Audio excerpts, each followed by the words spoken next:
This month, our theme is finding your way back home. And when I started out the month, as I had meditated on things and the theme came to me, as a part of that was the idea that I see so many times how people, and I'm going to say me, how I can find myself pulled off of my spiritual path, pulled off of what I know to be the truth, pulled off of the direction that I set my intention for when it comes to life, pulled off of that. And you can get so far out there, and so many things can happen, and you can feel yourself lost. And by some of the nods of heads that I see, I find I'm not the only one. That, one of the things that happens is that we set our course, we decide that we're going to be on our spiritual journey and do the things that we know we need to do, and then life happens. And the thing of it is that, we're saying, wait a minute, life, wait a minute, I still haven't got it all together yet. I haven't done my prayer work like I want to. I haven't meditated like I want to. I haven't gotten inspiration like I wanted to yet. Hold on, wait, give me a minute so I can get my act together, so I can get myself together, and then I'll be ready for you. But life doesn't work that way. It just presents what it presents to us. And I found that happening. I saw people that were friends who lost loved ones who made the transition. I saw people lose jobs and saw people who were out there, and I found myself out there too. And so I started thinking, with all of this, how can I find my way back home? And I think one of the first things that we have to do is we have to first recognize and realize that we have somehow gotten ourselves off the course. Because what can happen, we can get so caught up in what is happening that we lose perspective, and that's all we can see. And what's happening, and this is not going right, this person isn't acting right, and this isn't happening the way that I wanted to, and we get out there and we get lost, and we're so caught up in it, we're so much in the middle of it, we don't recognize and realize that we have gotten lost, that we haven't found our way. So part of that is that when we find ourselves not having inner peace, that's one of the signs that probably we are off the path. And why it's important to not, when we recognize we don't have inner peace, because if there's anything else that's going to help us in life, it's that inner peace. And that inner peace is important to understand doesn't come from external sources, it's from internal. It's something that's already there. We just have to cultivate it, and we have to let it express itself, and we have to let it come forth and to shine. And so that's important. And there are things that happen, and what I want to talk about this morning is that there are things that we have to be aware of that trigger us and pull us off the path. One of those things, we all are motivated by either auditory things, by visual things, or by feeling things that can, pull us off the path. If it's auditory, it's, people say stuff, we hear stuff, we hear conversations, we overhear conversations, people say things to us, and they get us out of our path. They will say things, you know how it is, that we wake up and we're saying, I'm going to have a good day, this is going to be a great day, I already know I'm in the divine flow, and all is working well, and then suddenly we get to work, we get to school, we see maybe even people that live in the same house with us, and they say something. I'm not getting anybody's business. They say something, and it can pull us off the path. Or we can see something. We see things, text message, or something on the internet, on social media, or something on television, those things, and it takes us off the path. Or we feel things in our bodies, things that happen to us, and it takes us off the path. And it's important to realize is that we are imagining all the time. We are making up stories about those things that we hear, that we see, that we feel all the time. We are creating what it means all the time. And the thing of it is that we have to be aware of when we are doing that. We have to be aware of the stories that we are telling ourselves. We have to be aware of what is happening in our minds all the time, because that makes the difference. I've used this example before, but one of the teachers that I like, he talked about a story of a young boy who liked this girl, and he really liked her, and he wanted to express that to her one day. And so he saw her standing off with a friend, and as he started to go and approach her and to talk to her and tell her, he saw the two of them look at him, and they started laughing. And then they started laughing, and instead of him continuing going on to go talk to them, he went the other way because he felt like they were laughing. He didn't know what they were laughing about. He simply assumed that they were laughing at him. And the thing of it is that it could have been that they were laughing because they were delighted that he was coming over. They could have been talking about something else. But the thing of it is that we see things, we hear things, we feel things, and we make up stories without having all of the information that we need to ultimately arrive at what the truth is. And so that becomes our truth. So it becomes important to examine those things so that we understand that when we find ourselves off the path, that we can see we've gotten off the path and find our way back to the path. There are several ways that happens. One of them is we make things and people outside of us more important than we make ourselves. We make things and people outside of us more important than we do ourselves. Alan Cohen, in his book, I Had It All the Time, says this. He said that idols eventually fall on the people who worship them.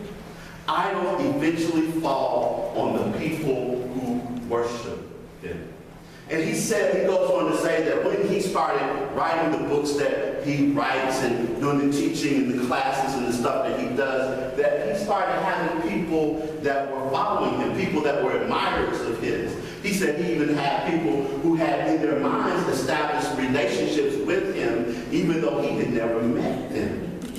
And there were some people that were in love with him, even though he had never even seen them or spoken a word to them. But they had put him up on this pedestal, on this platform, and made him so important. And then he said about a year later, he would start getting letters from people that were apologizing, or if he didn't respond back to me immediately, they would call him a fraud, and they would say all kinds of things like that. And he understood the process, that when they put him up on that pedestal, then what happened is that ultimately something was going to happen to cause him to fall. And that's what happens when we do that to other people. I always tell people to not put me up on a pedestal, because I am going to fall. The thing of it is that the most important power that you have comes not from somebody on the outside. It doesn't come from Dr. So-and-so or Mrs. So-and-so or Reverend So-and-so or Minister So-and-so or Guru So-and-so or anything like that. It comes from you. Bruce Lee said one time that you can take that Chinese proverb about the finger pointing at the moon. Don't get so caught up in the finger that you miss the moon. That's what happens when we make people or circumstances or things outside of ourselves more important than anything else. Ultimately, the real strength and the real power that we have in life, that which will help us to find our way home, lies inside of us. It's something that is deep in us, that was there when we came into this plane, into this life existence. It is something that continues to be there. That, as I said earlier this morning in the prayer, that cannot be dampened or quenched no matter how hard it rains outside. That cannot be taken away no matter how much people would wish to deny us or say things about us or all of that. I know people are in an uproar, at least in some circles, about what the LA Clippers owner Donald Sterling said, and swirling around and all of that. That's nothing new. The people around like that, thinking and feeling those things all the time. The important thing is for us to get a hold of and recognize and realize our own self-importance. And whether somebody says something or does something, it doesn't matter, because ultimately it's not what you're called but what you answer to. Teach. It's about having enough sense and feeling of ourselves that we recognize this strength that gives us the power to do these things. And ultimately, we're not the source of the strength. There's on the slides that I have, and I'll put it back up later, of the inspirational messages that we like to flash. There's one slide on there. There's a picture of a park bench that's overlooking a beautiful lake, and it's empty, and it has a question there. It says, if you could spend 1 hour with one person, if any person, past or present, who would it be? And as I was putting that slide together, I turned the computer to Emma and I showed it to her, and we had a conversation, and I asked who would be her person, and then she asked who my person would be. And I said that my person would be Howard Thurman. And for people who are not familiar with Howard Thurman was a person, some people recognize him as being a mystic, but he was a minister. He started out as a Baptist minister, and he was prominent in the civil rights movement, not because he was necessarily active in the civil rights movement, because he influenced people. They said that Martin Luther King Jr. carried 2 books in his briefcases everywhere he went. One was the Bible, the other was a book by Howard Thurman called Jesus and the Disinherited. And everywhere Howard Thurman went, he carried this attitude with him that way back in the 1940s and 50s, he had an integrated church that was called the Church for the Fellowship of All Peoples.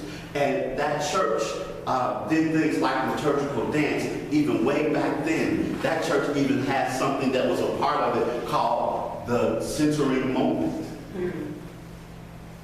Now you know where it came from. But it was an opportunity to do that. But there's a reason why I mentioned Howard Thurman, why I mentioned that story, because Howard Thurman had a saying that he would say all the time: there is a strength beyond our strength that gives strength to our strength. There is a strength beyond our strength that gives strength to our strength. If you think about it for a moment, I said that we're not the source of the strength that we have. We are the conduit. We are the outlet. If you think about here below me is an electrical outlet. And the electrical outlet knows its job. That is that it is the place from which the electricity can flow. It understands it's not the source, but it's connected to the source. It understands that it's not the power, but it's connected to the power. It understands that it expresses power. And the same is true for each and every one of us. We are the place in which God shows up. We are the place in which God expresses that power. We are the place in which that strength comes through. And the thing that's important to recognize and realize, it doesn't matter who you are. Donald Sterling and all the other people be damned, it doesn't matter. You are perfect expression of God. You are that place in which God continues to show up, continues to allow itself to express itself in the most magnificent way. And the only thing we have to do is just let it. We don't make it happen. We make it welcome. We let it. We let it shine. We let it flow. We let it vibrate. We let it be that in those places where we find ourselves, we are the ones that show up and make a difference. There's a strength beyond our strength that gives strength to our strength. And you got it. So it is. And so it is.